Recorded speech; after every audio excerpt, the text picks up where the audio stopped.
Hey, kindergarten friends, it's me, Miss Pisani. I've been chatting with Miss Pan and Miss Stedman. They're working so hard to get all different kinds of things up and running for you guys on your online learning. They were telling me about how you guys started a new unit on construction. And so I told them that I have this book in my house. It's called The Most Magnificent Thing.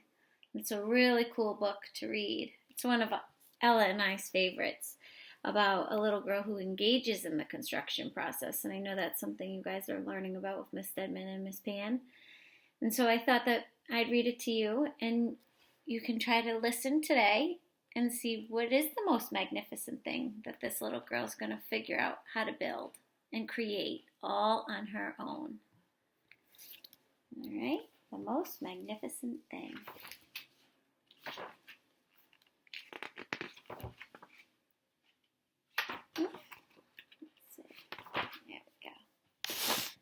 I'll do my best to show you the pictures too.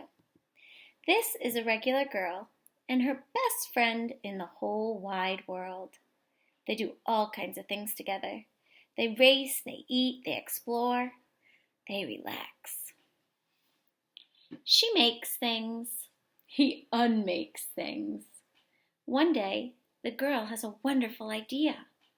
She's going to make the most magnificent thing. Look at her. She's like, come on, I got a good idea. See, that's the first part. She's envisioning and imagining something in her brain. She knows just how it will look.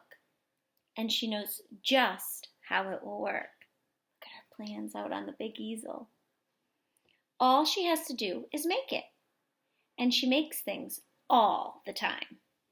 Easy peasy. I like that. Easy peasy, lemon squeezy. All right, so she's envisioning it and she's planning. Let's see. First, she hires an assistant. Who's her assistant?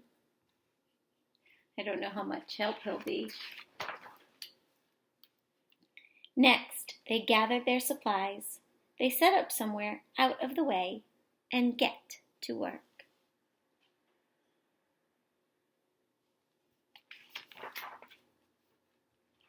The girl tinkers and hammers and measures with her assistant, while her assistant pounces and growls and chews.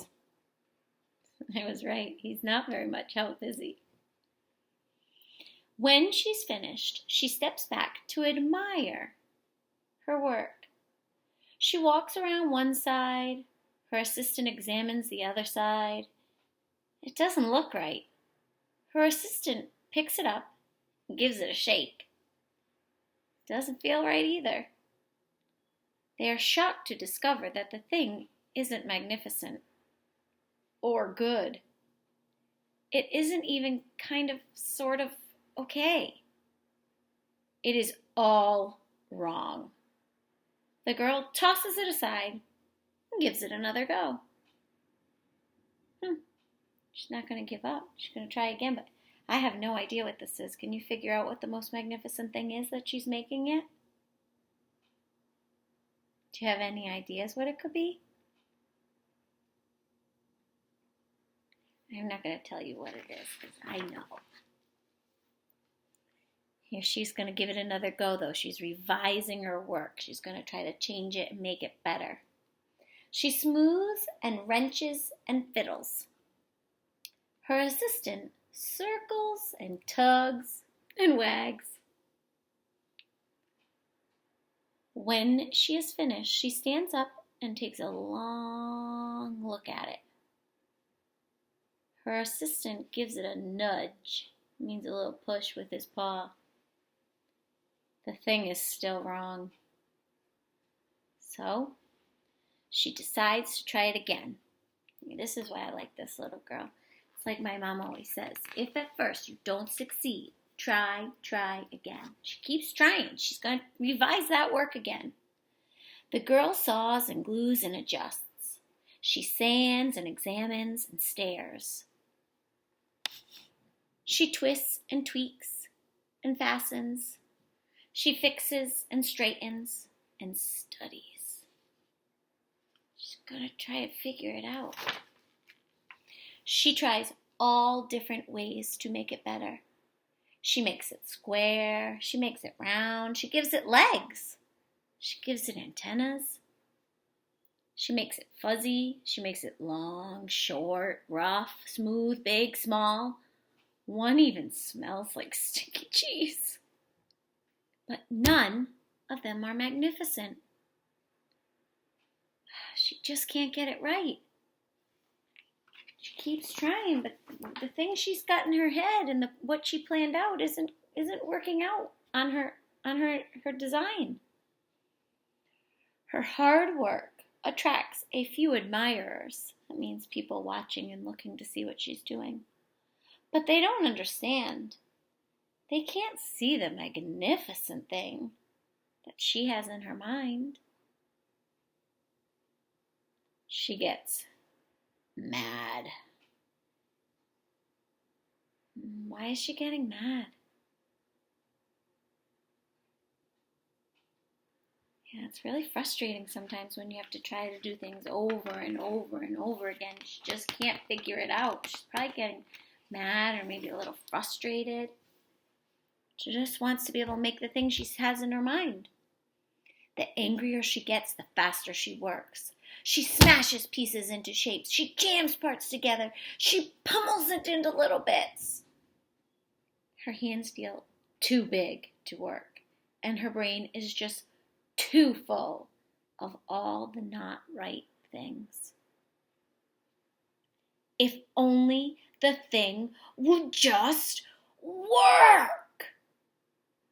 Oh. She's getting into the red zone. Look, even her cheeks are red now.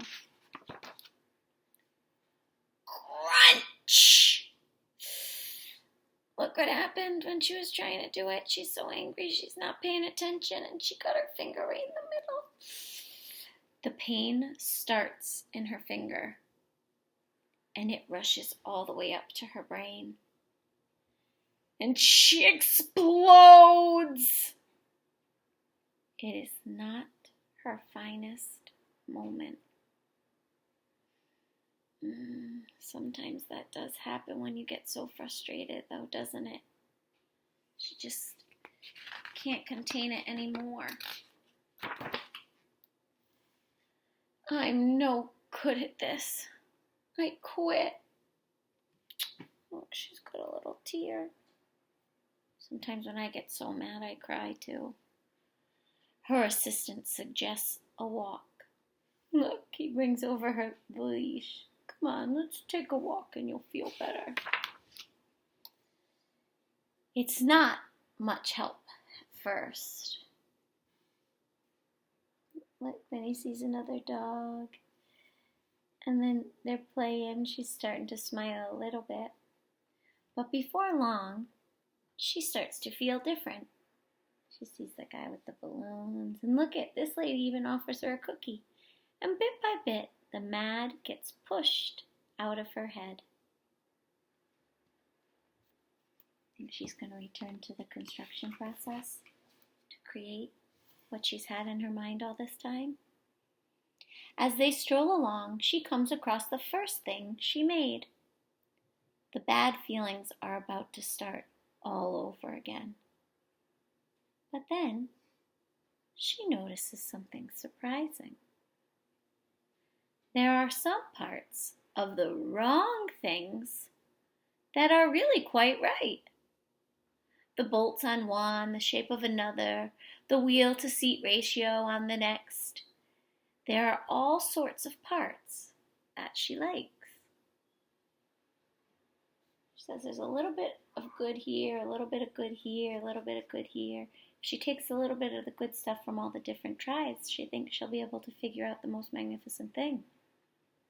Do you know what it is yet? I'm not gonna tell. By the time she reaches the end of the trail, she finally knows how to make the thing magnificent. She gets to work. She works carefully and slowly, tinkering and hammering and twisting, fiddling, gluing, painting. Her assistant makes sure there are no distractions. Look at, he's barking at the little squirrel. Get away! She's going back and revising her idea again. The afternoon fades into evening. Finally, she finishes. She alerts her assistant. That means she lets him know, look, he's like taking a little nap on his back there. She says, come on, I finished. Don't you want to see? The pair take a good long look. It leans a little to the left, and it's a bit heavier than expected. The color could use a bit of work too, but it's just what she wanted. They climb aboard and take it for a spin. They're not disappointed. It really is the most magnificent thing. What is it that she made? What was the creation she came up with? Yeah, she wanted a way to have her dog ride with her on her scooter. She made him a little cart, a little ride-along seat. Now they can ride together. And that's what makes it the most magnificent thing. So they can always be together. They're good buds, huh? But I like that story because I love how the little girl really thinks and plans and tries all sorts of different things, because sometimes when you make things, it's not always easy peasy. And it takes a lot of hard work. See what you can find around your house and what kind of creation you can come up with. I miss you, K2. Have fun.